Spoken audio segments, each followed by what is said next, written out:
I said this during a little emergency podcast about the Venezuela story on Saturday, and I'm sticking to it. I still think the best joke to come out of this entire story has not been topped, and it goes like this. The only illegal the Democrats want to keep out of the country is Maduro. Sorry, that's just... No one's topped that yet. That's just the best. Thanks for finding Wicked Radio live stream. I appreciate you so much. And podcast replay, wherever you like to get them. Thanks for the follows and downloads and notifications. Audio podcast, too. Don't forget about that. And we're live for the live stream on X, Facebook, and YouTube, Monday through Friday at 8 a.m. You can't, when you have a story as big as Venezuela and snatching Maduro, and the now what we've seen are the supposed pro-Maduro, pro-communist protests breaking out through the country. You can't not talk about it. But here's the great thing. And you might have seen a lot of these protests. Yeah, I said, wow. All these cities, Chicago, Boston, New York, Orlando, Florida had one. All of these people in the streets, upset about a communist narco-terrorist dictator being taken down. This might have bothered you at first. My friends, I am here to tell you, you should feel great about this. Because almost as immediately as they were organized, they were exposed as completely and totally fake. I'll tell you how to spot them too, and it's fantastic news. All right, let's get right into it. We all know the story. We all know the story that happened over the weekend. Massive story, and that's why I kind of jumped on there and I did an emergency pod to talk about it, my reaction at the time, why I think it's great for America first, for Americans, normal Americans, not just politicians, you, me, everybody else. But almost immediately, you saw this, didn't you? Oh, wait a minute. What are these masses of people marching in the street, upset about this? What are they upset about? Carrying signs, more on that in a second. Chanting things. Let's just take one. And I'm sorry to do this to you, especially if you're on the live stream. This is a screeching, horrific sound, but I had to play this one first for a reason. Let's go to Minneapolis, their protest. Of course, that they had a protest about this, right? Again, background, we take out a terrorist narco-communist dictator from Venezuela that's had a chokehold on those people for years. And this is the reaction. But when you realize what this is, it'll make you feel a lot better about it. Here's Minneapolis. Might want to hold your ears or turn the volume down for just a second. Justice, you say how? We want justice, you say how? Free Maduro, bring him down! Free Maduro! God almighty. Why do they all sound like that too? Just the worst screeching sound. And we've moved from Palestinian flags to Venezuelan flags apparently now. I guess that's the new thing. I don't know. I think we should all open up a flag business on Amazon to sell whatever protest is coming up next for these idiots. Anyway, so that's Minneapolis. Side note, and there's a story to pay attention to. We'll probably be talking about this tomorrow.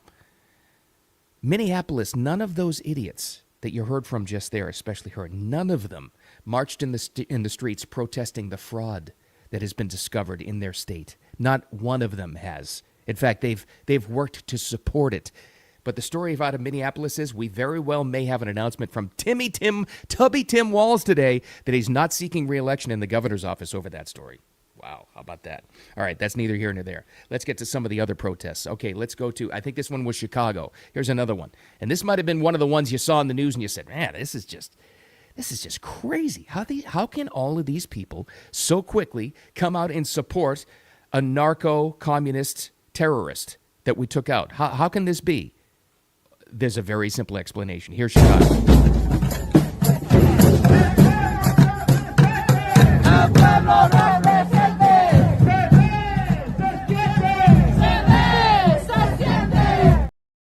Okay, now, this doesn't do you much good if you're an audio podcast listener only, but if you're on the visual, you saw some of those white signs and some of the white banners, and you heard that chant.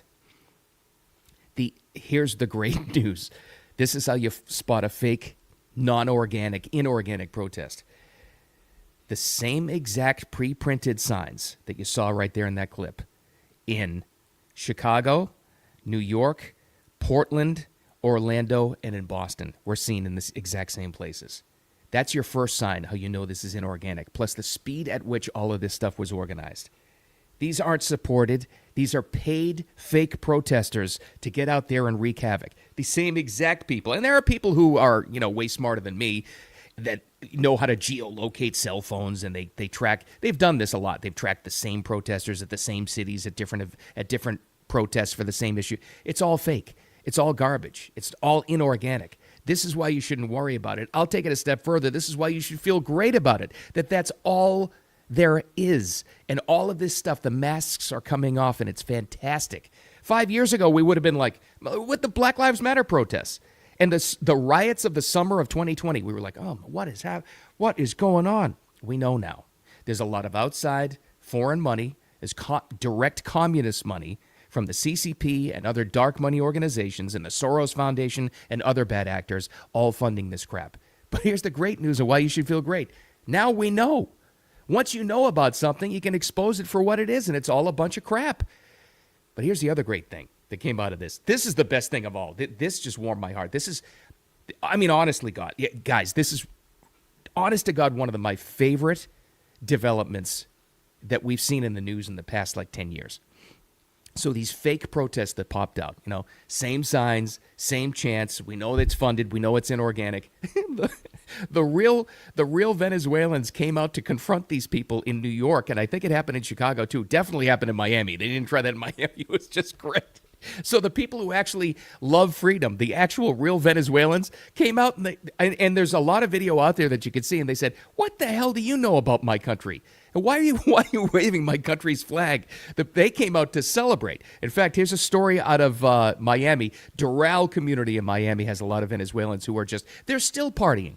If you put your ear to the ground right now, you can still hear the celebrations. Why? Because freedom, real freedom, is breaking out around the world about this.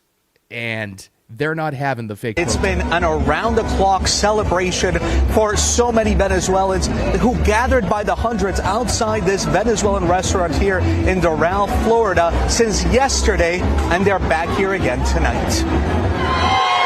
Celebrations marking the end of Nicolas Maduro's rule erupted throughout the weekend. No, who are you going to believe? Those people who actually know what they're talking about, those freedom-loving Venezuelan Americans who understand exactly what the issue is, who are just filled with joy, or these screeching, just horrific, hideous tools for the commies that are getting paid to protest in cities around the country. Notice how they didn't dare do that in Miami? They would have gotten the crap beaten out of them. But again, in all these cities throughout the country, you had actual Venezuelans, actual people who are understanding of the issue, who have suffered through this, who are celebrating freedom, getting in the face of these idiot fake protesters, these neo-Marxists saying, "You don't know what the hell you're talking about. Get the hell out of here." Greatest development I've ever seen. Again, it's different now. We know what the game is, and it's fantastic. All right, on that little emergency pod I put over the weekend on Saturday, when this story broke out, one of the questions I asked myself out loud, trying to work it out in my own head, was the oil. Now, do I want to be part of a country that just invades countries or takes over regimes just to grab the oil? No, but that's also not what this is about. A good explanation came from Marco Rubio, Secretary of State, about this. I think this is one of the Sunday talk shows, and he explained what the deal is. Venezuela is well known for its oil. I'm not in the prediction business. I'm not good enough to be able to do that. But you don't have to be in the prediction business or an expert to understand one thing. Was this about the oil? No. But believe me when I tell you, you don't have to be an expert to see, oh, we're taking the oil. Oh, no, that's going to happen. If the purpose of the operation was to capture Maduro and bring him to justice, why does the United States need to take over the Venezuelan oil industry? Well, we don't need to. First of all, let me go back up. We don't need Venezuela's oil. We have plenty of oil in the United States. What we're not going to allow is for the oil industry in Venezuela to be controlled by adversaries of the United States. You have to understand, why does China need their oil? Why does Russia need their oil? Why does Iran need their oil? And they're taking their oil. I mean, that's all part of this whole game, this whole geopolitical game that's massive and way bigger than the issue. And it's, I said this on Saturday. Remember Trump, go back to Trump and the Gulf War. This was Donald Trump businessman. This might have even been, during the Apprentice days, maybe a little bit before, when he talked about the Gulf War. And he said at the time, and he was very consistent, and this success leaves clues. He said at the time, "I'm against war. I don't want to go to war. But if you go in, take the oil." This is what he said. That's how a businessman thinks. I would imagine this is going to be the same thing, which will lead to one thing. By the time spring or summer hits, when our gas prices are about $2 a gallon because of this, these same idiot politicians who are just useful tools for the communists are going to try to take claim for lower gas prices, and they'll do it right before the midterms. You just wait. But we're taking the oil. Why wouldn't you? Anyway, communists are big mad when a story is this big throughout the country. The masks come off and they're all worked out. Here's an actual communist, just like the ones in this country. This is the newer president of Cuba, whatever the hell his name is. It doesn't matter. But again, a big rally in Cuba that they forced their people to go to, all upset about the U.S.'s action in Venezuela. El deseo imperialista es el petróleo venezolano. Son las tierras y los recursos. Yeah, they have to stick together and put together a united front. Blah, blah, blah, blah, blah, whatever. No less a communist, and I mean that. He is a communist. Bernie Sanders is upset about it. I guess you could have written this. Donald Trump has once again shown his contempt for the Constitution and the rule of law. Let's be clear. The President of the United States does not have the right to unilaterally take this country into war, even against a corrupt and brutal dictator like Maduro. First and foremost, and Bernie's interesting because I think he's actually one of the few. A lot of the communists, they know that what they're saying is garbage and it's all propaganda. I think Bernie's stupid enough to actually believe it, but he is a communist, so he has to stick with the party line. So here's where he's wrong on the first. It's not war. It was an extradition, if you want to look at it this way, because Maduro is about to face charges right now in the Southern District of New York as being a narco-terrorist right there. So we're not taking the country into war. And he doesn't have to go to Congress to ask about this. And if he had gone to Congress and confronted people like Bernie Sanders, you don't think they would have run right to the media to expose this and all the plans? Of course they would have. So Bernie's a communist and an idiot. But we knew this already. Speaking of communists, let's go to New York for a second. This was hilarious. This was great. Boy, I said this on Friday, I think. Boy, it didn't take long. Didn't take long for this guy in New York, this communist mayor of New York, to show his colors, huh? Well, not only that, but he's talking tough now. Because, again, they have to flock together. He called the president, and he voiced his disdain over the action. Here's the question. Some reporter, Mamdani actually had a rally about this, a press conference about this with people around him, and how he's all upset about our actions on taking out Maduro. Here's the reporter's question at first, and Maduro's response, which is getting mocked widely across the country.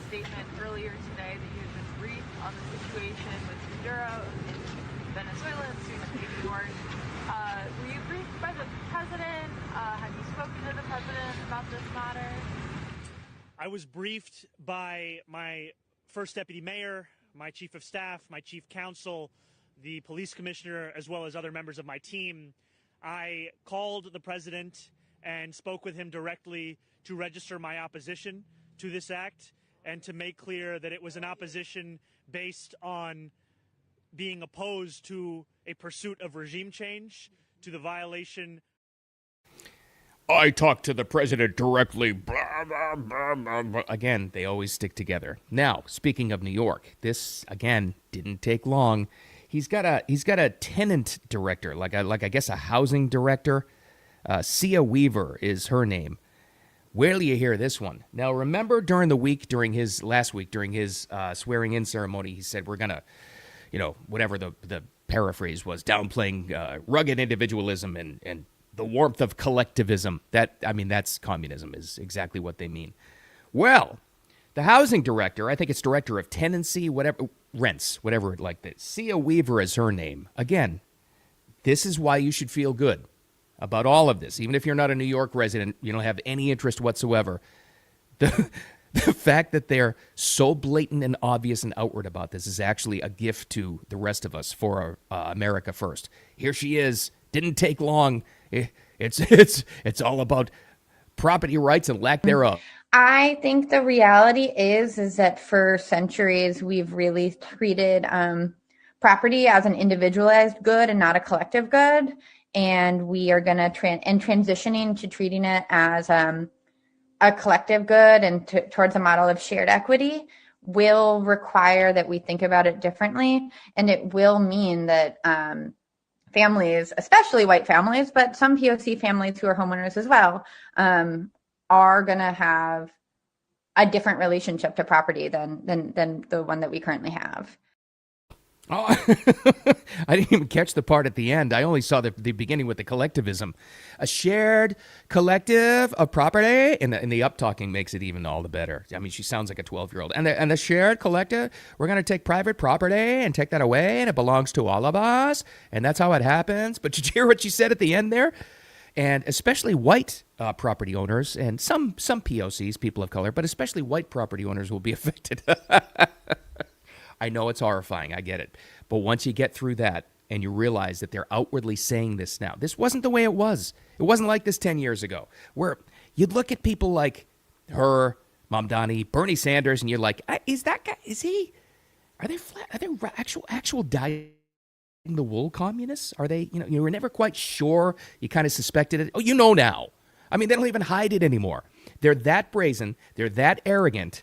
And they're that smug. Smug's a good word for it. That's a gift. That's a gift to all of us.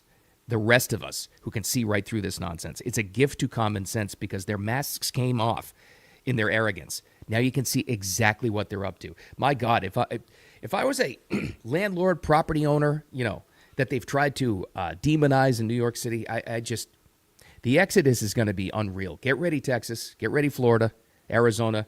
People, North Carolina, people are going to flee out of there by tens of thousands, if not 100,000. It's going to be incredible. And they did this to themselves. That's what you get. But now we can see it. So that's the takeaway. You might have been, I understand if you were too, I get it. I mean, immediately, with lightning quick speed, these pro-Maduro protests in big cities, Chicago, New York, Boston, Portland, even Orlando, not Miami, but all those cities had these pro-Maduro protests right away. Lots of people, lots of chants, a lot of shouting. What's going on with that? Are we losing the country? No, not when you realize how to spot the fake protests. Same chants, same signs, in many cases, same exact people. The game is up, and it's all a bunch of fake, inorganic crap. Freedom is breaking out, and the commies are mad. It's a great thing. I said this on Saturday in our little emergency live stream and pod. This is great for America first. Great. That's how you got to look at this. All right. Thanks for hanging out with me, as always. I appreciate you. Wicked Radio live stream, Monday through Friday, 8 a.m. on X and Facebook and YouTube.